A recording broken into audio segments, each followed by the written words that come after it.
Last year, nagplano kami ng asawa ko na bumili ng DIY na washing machine. Ito yung usong-uso na washing machine. Ano ba yung pros niyan? Ano ba yung advantage niyan?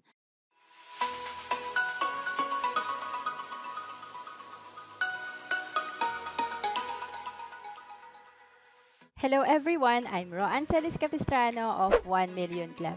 Kung bago ka pa lang sa channel ko, make sure to subscribe and hit the notification bell para lagi kang updated. Paano mag-decide kung may gustong bilhin? Yan ang pag-uusapan natin sa video na to. Una, goal. Dapat alam mo yung mga financial goals mo para kapag may gusto kang bilhin, lalo na kung major purchase yan, meron ka ng guide. Kami mag-asawa, kapag may gusto kaming bilhin, eto yung guide namin. Yung Strong Financial Foundation. Natutunan ko to noong 2012. Nag-attend talaga ako ng seminar para matuto ako kung saan dapat i-invest ang pera. Dati, ang gusto ko lang talaga matutong mag-invest. Kala ko, pwede na ako mag-invest basta-basta lang sa mutual funds, stocks. So, eto yung mali ko kasi hindi pala dapat inuuna yung investment. Dapat pala, alamin mo muna kung may emergency fund ka ba. Ito yung laman ng savings account mo. Lalo na ngayon na new normal na. Ang daming nawala ng trabaho. So, napaka-importante na meron tayong emergency fund. And of course, kung may utang ka, dapat unahin mo yung bayaran bago ka mag-invest. Dahil ang utang mo, siguradong meron niyang interest na nagko-compound, pero ang investment mo, kagaya ngayong pandemic, negative yan. So, hindi guaranteed na ikaw agad ay kikita pag ikaw ay nag-invest. And of course, kailangan din natin ng protection. Ito yung tinatawag na life insurance. Importante to, lalo na kung breadwinner ka. Kasi ito yung instant money na marireceive ng iyong family, something happens to you. And healthcare. Noong 2012 ko lang nalaman na meron din palang tinatawag na long-term healthcare. So, syempre, familiar lang tayo sa short-term healthcare kasi ito yung binibigay ng ating kumpanya na benefit. Pero ang tanong dyan, kapag ikaw ay nag-resign na, kapag ikaw ay wala ng trabaho, meron ka pa rin bang healthcare? Lalo na pag ikaw ay tumanda na, nag-retire na. So, importante rin na meron tayong healthcare, lalo na yung long-term healthcare. Ito yung tinatawag na health savings account natin. And ang pinaka-importante, yung pinakababa, yung increased cash flow. Sa ngayon ba, nakakapag-ipon ka? At kung nakakapag-ipon ka, magkano ang naiipon mo kada buwan? Alam mo ba na sapat na to? Kasi kung hindi enough ang kinikita mo, kung hindi enough ang iyong cash flow or ipon, dapat meron kang other source of income. Lalo na ngayon na new normal na, importante na meron kang second source of income kasi ang daming nawalan ng trabaho, anytime, pwede talaga tayong mawalan ng source of income.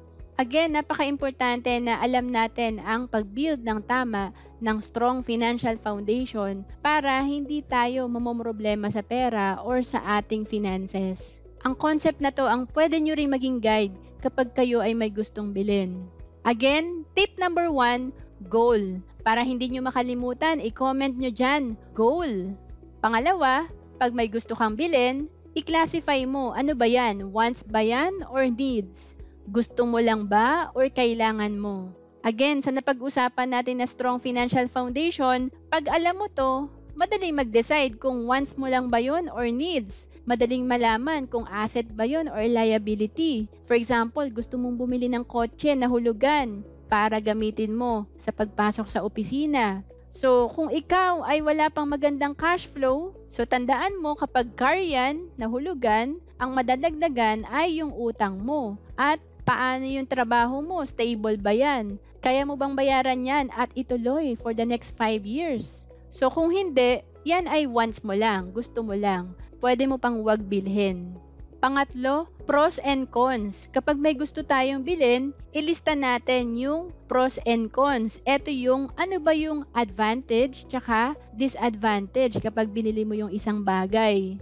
Magbibigay ako ng halimbawa para mas maintindihan natin. Last year, nagplano kami ng asawa ko na bumili ng DIY na washing machine. Ito yung usong-uso na washing machine. Ano ba yung pros niyan? Ano ba yung advantage niyan? So, syempre, convenient ka na. Kasi, yung machine na yung gagawa. Kahit na mawalan kami ng yaya or kasambahay, hindi kami mamumroblema. And then, actually, ang palaba namin, 200 pesos per week lang. Ang cost ng washing machine ay 40,000. So, kung 9,600 ang nagagastos namin kada taon, in 4 years, bawi na namin yung cost ng binili namin na item.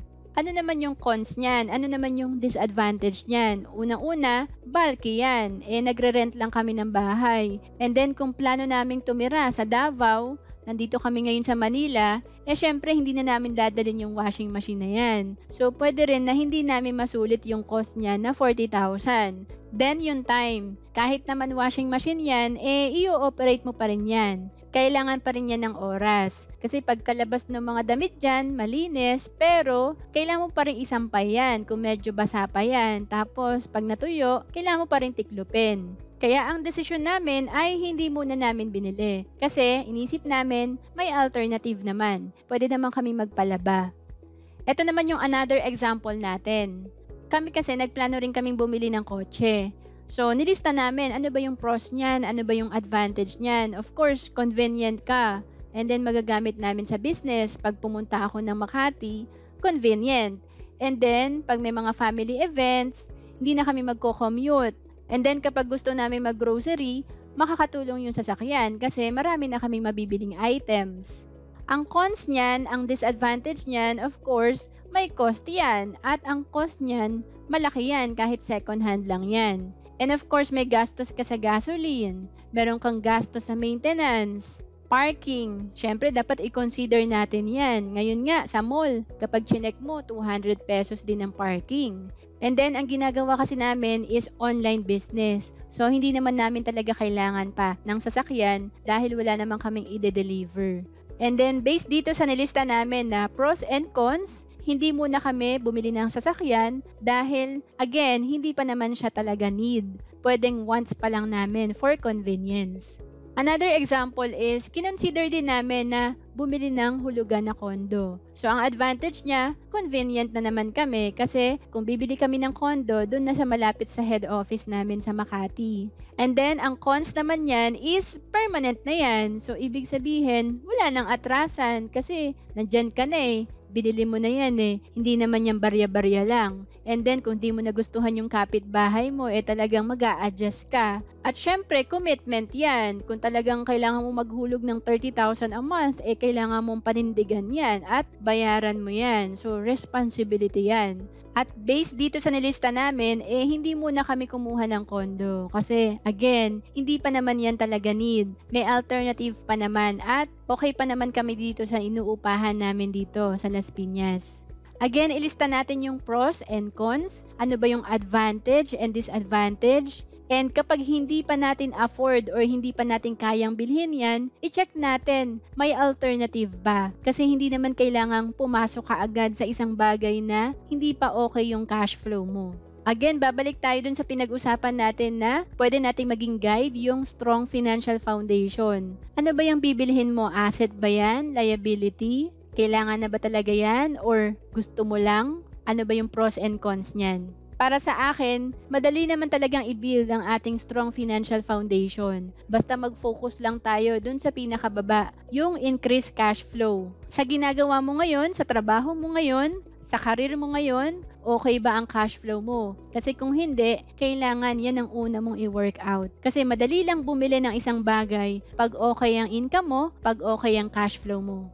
Again, paano mag-decide kung may gusto kang bilhin? Una, ano ba yung goal mo? Pangalawa, wants ba yan or needs? At pangatlo, ilista natin yung pros and cons. Kung naghahanap ka ng pwede mong gawin na part-time business at kung naghahanap ka na pwede mong gawing online business, pwede kang maging financial educator kagaya ko. Or kung naghahanap ka kung saan pwedeng mag-invest, kagaya ng sa stocks and mutual funds, ito yung mga investment natin sa top corporations kagaya ng Jollibee, BDO, Ayala, Meralco, pwede mo akong kontakin. Ang Facebook ko ay Roan Celis Capistrano. Ang messenger link ko ay bit.ly/RoanFB. At pwede mo rin akong i-email sa roan.capistrano@gmail.com. Or pwede mo rin akong i-text at kontakin sa 0926-800-8685. Kung nagustuhan mo ang video na to or kung may question ka, i-comment mo lang sa baba.